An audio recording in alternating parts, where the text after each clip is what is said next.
El momento de mi pedida de mano fue algo mágico. Tenía saliendo con mi esposo 4 años, ya habíamos hablado de matrimonio, así que le había pedido que hiciera de ese momento algo especial, pues sería un recuerdo para toda la vida. Así pasó, fuimos un fin de semana a la playa, porque insistí mucho y Hugo aprovechó el momento para pedirme matrimonio, ayudado por el personal del hotel, en una cena a la luz de las velas en el restaurante. Me dio un anillo hermoso y la promesa de unirnos para siempre. Pasamos ese fin de semana muy contentos, estábamos emocionados con los planes. Comenzamos a imaginar cómo sería vivir juntos, así como detalles que nos gustaría tener el día de nuestro enlace. El anillo era una maravilla, me encantó más al vérmelo puesto que en el momento de recibirlo en mi dedo, al verlo bien era una preciosa pieza, de oro delgado y la piedra era de forma cuadrada y estaba sostenida como en flor, dejando esa piedra muy brillante justo en el centro. De regreso nos tocó un retraso de 2 horas al salir, porque una de las llantas de su carro se ponchó a unos cuantos metros del hotel. Eso lo tomamos como un mal menor, nada podía opacar nuestra felicidad. Llegamos a su casa primero, dimos la noticia a sus papás, ellos me invitaron a quedar un rato, para poder hablar de los detalles de la entrega del anillo en la playa. Unas horas después llegamos a mi casa, desgraciadamente los problemas nos esperaban. Mi mamá estaba furiosa, me reclamaba haberme ido sin pedir permiso, tampoco habían llegado sus mensajes a mi celular, pero ella no quiso saber nada. Hugo intentó tranquilizarla, le dijo que habíamos pasado por unos detalles con el carro, pero que quería platicar con ella para contarle sobre nuestro compromiso, contrario a todo lo que imaginé. Mi mamá no accedió a saber nada, corrió a mi novio y comenzó una pelea absurda entre las dos, hasta que mi papá llegó de una reunión con sus amigos. Mi papá se alegró por mí, él también estaba feliz pero no quería contradecir a mi mamá, así que simplemente dejó que ella siguiera repitiendo una y mil veces lo mismo, reclamaba que él no era una buena persona, porque se le había ocurrido hacer las cosas sin el permiso de ellos, y además me había traído a altas horas de la noche sin avisar nada. Pues ella consideraba que tenía derecho a saber dónde estaba yo, porque no había avisado si había llegado con bien del viaje. Tras unos días, el asunto se enfrió y pude llegar a arreglos con ella, quien confesó no saber por qué se había descontrolado de esa manera. Ambas lo atribuimos a un descontrol por la noticia. Quizás no estaba lista para saber que su única hija iba a irse pronto de la casa. Todo quedó en una anécdota algo feliz, porque nos comenzamos a burlar de la forma en que ambas estábamos reaccionando. Así pasaron los días. La fecha fue fijada justo un año después de que me diera el anillo. Sin decirme, ya había estado ahorrando dinero desde antes para poder hacer un festejo grande, algo que implicaba que podría hacer que la boda de mis sueños fuera realidad.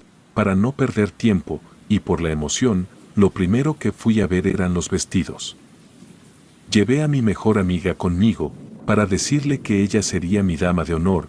La situación se salió de control y pasamos una tarde terrible, porque ella rechazó el ser dama.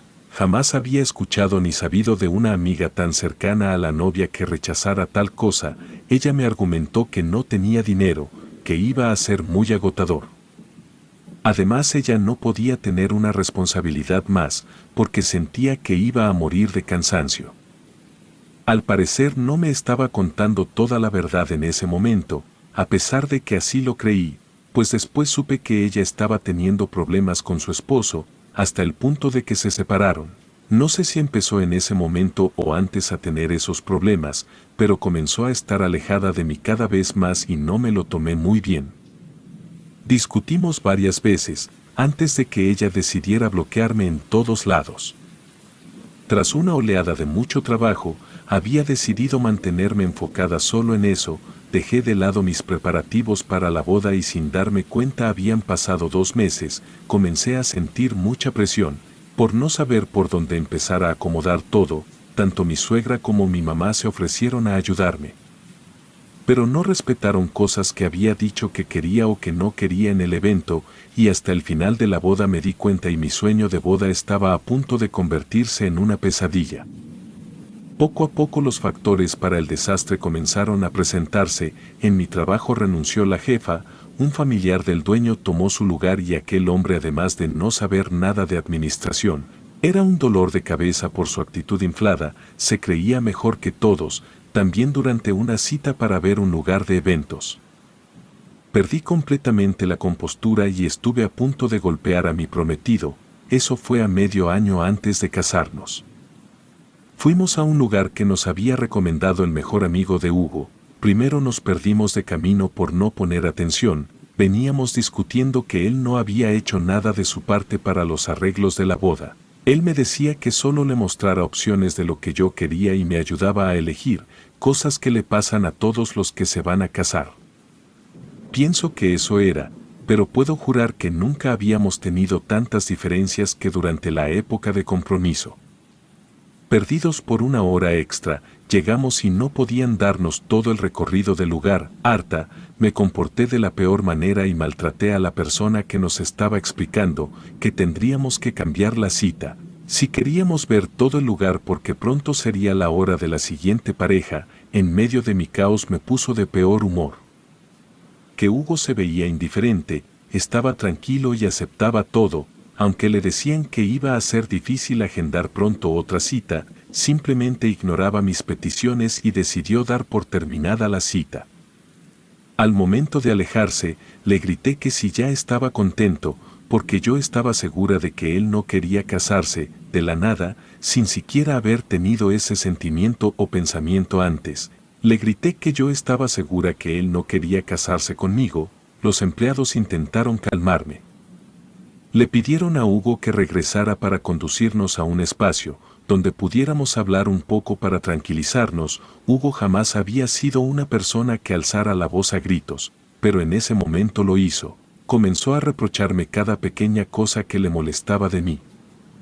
Me puse a llorar sin hacer caso al personal que nos intentaba calmar. Al momento de acercarme a mi prometido para darle una cachetada, miré mi reflejo en un gran espejo que adornaba la entrada hacia el jardín.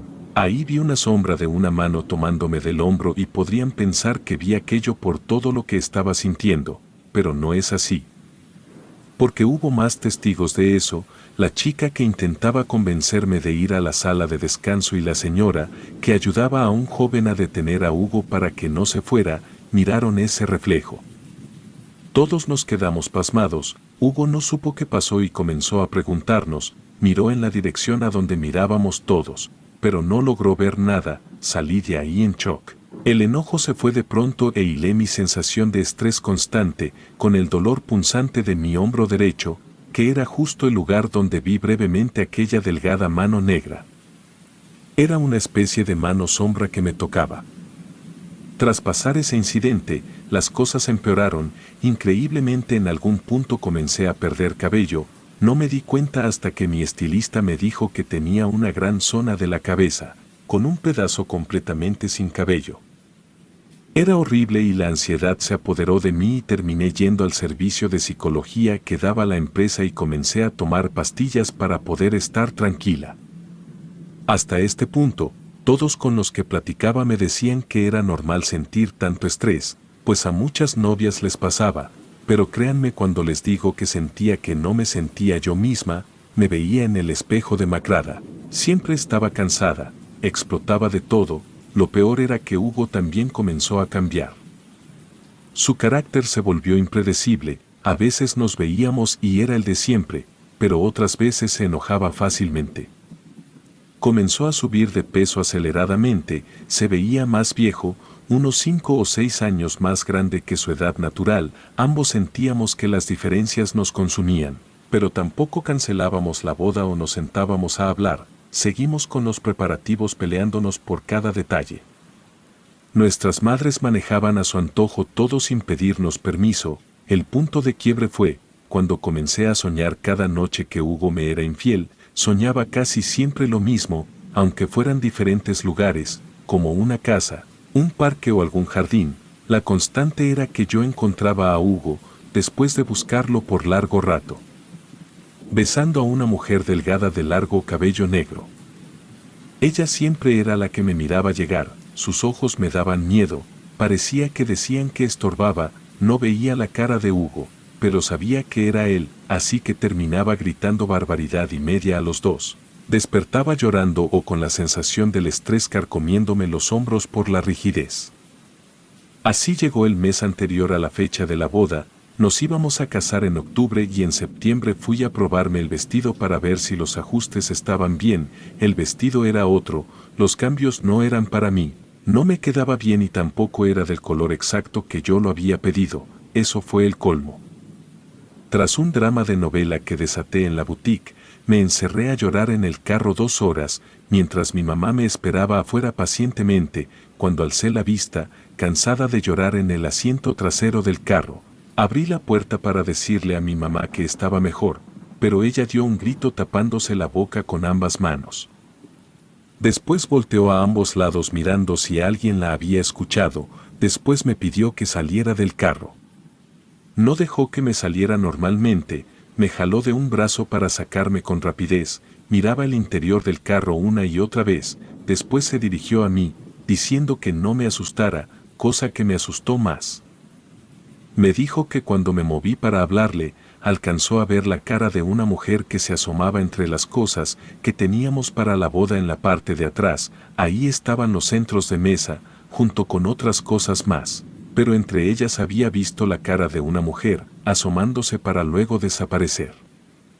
Me quedé helada, pues no sabía qué pensar, tenía tantas cosas en la cabeza y a pesar de que creí que no podía sentirme peor, en ese momento recibí una llamada del papá de Hugo, pues mi prometido había tenido un accidente en la fábrica.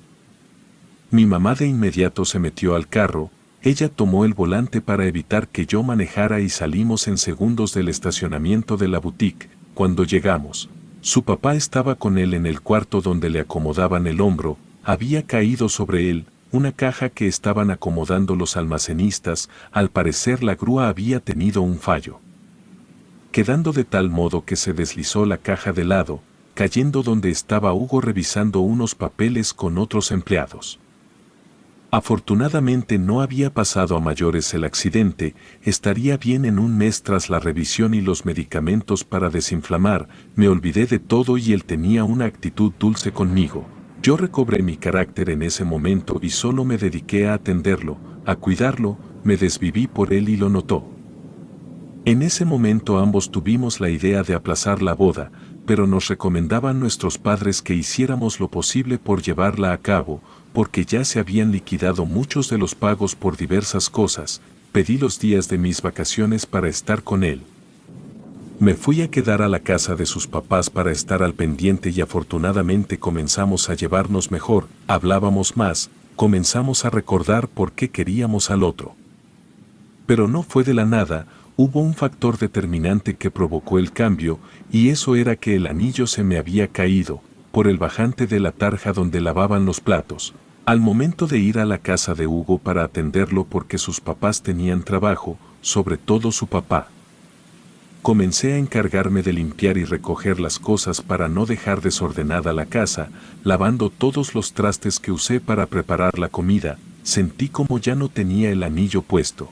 Primero creí que me lo había quitado, comencé a revisar en la cocina, pero no lo encontré. Cerré la llave del agua y llamé a un fontanero, pues no podía hacer más. Fue una odisea sacar ese anillo de la tubería. Después de muchas molestias pudo encontrarlo el fontanero, pero el anillo estaba tan sucio, olía tan mal, que decidí mandarlo a limpiar y desde el momento que se me perdió el anillo, hasta que me lo regresaron del servicio de limpieza. Habían pasado solo 5 días y en ese tiempo todo se había arreglado e incluso dormía de maravilla, sin tener más pesadillas sobre infidelidades. Al 5.º día, Hugo y yo fuimos a recoger el anillo de compromiso, aprovechando que recogimos nuestras argollas de matrimonio. Al ver el anillo brillante en su caja, pensé que querría ponérmelo de inmediato, pero una sensación de incomodidad no me permitió hacerlo. Me fui callada todo el trayecto de regreso a la casa. Manejé pensando cómo le iba a explicar a mi prometido que no quería usar el anillo. Al llegar a la casa, cuando nos sentamos en el comedor a hacer los recuentos de los preparativos, ambos llegamos al mismo punto en común. Él me pidió que no usara el anillo de compromiso, me interrumpió para pedirme eso. justo cuando yo estaba buscando las palabras para decirle sobre mi incomodidad al usar el anillo, al confesarnos esto. Entendimos que por alguna razón parecía que toda la mala suerte que tuvimos la sentimos ligada a ese anillo puesto en mi dedo. Estábamos platicando las situaciones de los últimos meses que nos habían dejado muy mal, cuando llegó el papá de Hugo con sus maletas, nos saludó con mucho entusiasmo diciéndonos que ya podía tomarse unas vacaciones, pero alcanzó a escuchar un poco de lo que platicábamos sobre el anillo y nos preguntó si podíamos contarle todo ese asunto. Lo hicimos y esa historia llegó a oídos de mi suegra, quien nos dijo que iba a contactar a una amiga suya para platicar con nosotros. De esa manera terminamos en el consultorio de Teresa, una señora que hacía terapias con aromas y masajes para ayudar a mejorar los síntomas de algunas enfermedades. Ella era una amiga cercana de mi suegra, pero más que una masajista era una señora que decía podía ver el mundo espiritual, ni siquiera tuvimos que decirle nada. Ella nos condujo a una pequeña sala que tenía en su casa, pues su consultorio estaba en su misma casa. Ahí nos pidió que le mostráramos lo que llevábamos en una bolsa de papel. Ahí estaba el anillo de compromiso, le dimos la caja, no habíamos tocado el anillo para nada después de recogerlo de donde lo pulieron y limpiaron. Ella nos dijo que habíamos hecho bien en no tocarlo más, nos dijo que ella tampoco podría tocarlo, que quizás ninguna otra persona con pareja podría hacerlo jamás, porque aquel anillo tenía el espíritu de una mujer en él, una mujer muy violenta, llena de negatividad. Cuando dijo eso, le conté de inmediato las veces que había soñado con una mujer estando con Hugo, también le mencioné sobre la mano y la cara que vio mi mamá. Ella le preguntó a mi novio si sabía la historia del anillo o si podía decirle dónde lo había comprado. Hugo se disculpó conmigo de antemano por lo que iba a contarnos sobre el anillo. Yo sinceramente sentí que me iba a morir en ese momento. No sé por qué razón se me había ocurrido que aquel anillo había pertenecido a una exnovia muerta o algo así. Afortunadamente no era nada de lo que yo pensaba, la realidad de cómo había obtenido el anillo, pero tampoco había sido de la mejor manera. Hugo nos contó que tenía tiempo buscando el anillo de compromiso ideal para mí. Quería darme gusto, así que había estado revisando algunas cosas que pensó me gustarían. Había preguntado a mi mejor amiga si ella sabía cuál sería el modelo ideal, con el que yo había soñado siempre. Ella le mostró algunos, pero todos salían por mucho de su presupuesto. Preocupado comenzó a buscar imitaciones, pero se estaba resignando a comprar algo similar solo para que fuera de mi agrado, aunque no me sorprendiera por completo. Mi amiga le había dicho que ella tenía una compañera de trabajo, que había trabajado en una casa de empeño, que le recomendaba que fuera con ella a ver unos modelos, porque mientras trabajaba en el despacho, se daba tiempo de vender joyería, pues había adquirido buenos contactos durante su tiempo en la casa de empeño. Hicieron una cita con esa compañera y fueron a ver la joyería que tenía a la venta. Ella usaba su casa como el local de venta, así que llegaron ahí mi amiga, él y su mejor amigo, porque Hugo prefería no estar solo con ella, para poder aclarar las cosas si alguien la veía con él. Al llegar a la casa, se encontró con un enorme lugar. Esta chica tenía un espacio especial donde exhibía muchas de las cosas que vendía. Era todo barato, pero aseguraba que todo era original. El único detalle era que no podía darme un papel por la compra y solo aceptaba efectivo. Al mostrarle todos los anillos, se dio cuenta que entre ellos estaba aquel con el que podría haber deseado ser pedida en matrimonio, pero pensó que iba a desagradarme el tener algo que no podía asegurar de dónde había salido. Se resignó a no comprar nada ese día y se puso a esperar pacientemente que mi amiga terminara de elegir algo para ella. Su amigo había comenzado a decirle que lo comprara, que no tendría que decirme de dónde había sacado ese anillo, porque iba a pensar que era de imitación. Tengo que admitir que desde el principio, había pensado que no era un diamante la piedra. Era feliz porque era muy lindo, justo como me gustan los anillos. Al final Hugo le hizo caso a su amigo y me compró el anillo, que fue realmente barato, comparado al costo total que le había dado un valuador en un centro joyero. Tere estaba sorprendida de tal historia, nos dijo que por eso es peligroso comprar cosas que no sabemos de dónde vienen, hay cosas que no podemos imaginar que existen, pero existen y ahora la maldición de una mujer. Se encontraba encerrada en un anillo de compromiso, que posiblemente había estado ligada a ella en vida. Ahí pudimos imaginar que quizás ella había sido muy infeliz en su matrimonio, por eso buscaba la forma de vengarse con quienes tuvieran el anillo. Por esto nos recomendaba que no investigáramos nada, porque nada iba a cambiar, tampoco regresarlo a quien lo había vendido, pues no podía imaginar causarle dolor a otra persona solo por deshacerse de ese objeto. Nos recomendó llevar el anillo como una ofrenda a la catedral, nos indicó con quién ir. Porque ese padre sabía exactamente qué hacer con ese tipo de objeto, raramente pasó todo como nos lo había contado Tere. Llegamos a la sacristía, preguntamos por el padre y él aceptó la caja sin hacer preguntas, solo nos pidió que pasáramos a recibir la comunión en la siguiente misa. Después de eso nada malo pasó, quizás solo pequeñas peleas, porque la boda no salió como esperábamos, pero logramos casarnos sin más contratiempos. Hugo se recuperó bien de su hombro. Yo dejé de tener pérdida de cabello y pesadillas, nuestras vidas regresaron a la normalidad. Cuando pienso en esto, a veces siento que fue una invención, como si hubiera inventado toda una historia, para hacerme la vida más dramática o que vi una película, pero realmente puede pasar. Lo peor es desconocer lo que hay detrás de los objetos cargados de energía oscura, pues nunca sabemos la intención con que alguien lo usó o mandó a hacer. Y al momento de llegar a nosotros, nos golpean con toda su maldad, solo con el fin de apagar la luz a su alrededor. Relato anónimo.